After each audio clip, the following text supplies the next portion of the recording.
मुस्लिम शरीफ में मेरे आका ने फरमाया कि ज़मज़म का पानी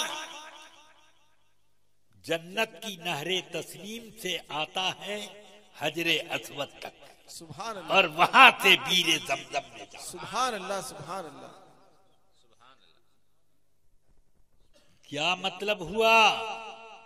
सैयदना इस्माइल अलैहिस्सलाम के कदम जमीन पर पड़ रहे हैं। अब जन्नत की नहरे तस्नीम जमीन की तरफ मुतवज्जे हो गई कि नबी के कदम के पास, वरना वो पानी उबलने के बजाय, पांव के पास उबलने के बजाय सर के पास भी तो उबल सकता था। ये पांव के पास क्यों उबला? इससे समझ में आया कि जो नबी के कदमों से वाबिस्ता होगा, हाय हाय हाय, सुभान अल्लाह, वही जन्नत का पानी। सुभान अल्लाह, सुभान अल्लाह। नारे तकबीर, नारे रिसालत, हुजूर मुहद्दिसे कबीर, सुभान अल्लाह, सुभान अल्लाह।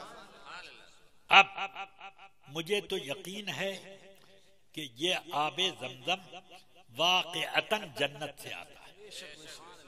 आप कितना ही फिल्टर करके एक बोतल पानी रखें, साल भर के बाद देखेंगे उसमें जाले पड़ जाएंगे और उसमें छोटे छोटे मुतार्रिक बिलइरादा भी पैदा हो जाएंगे।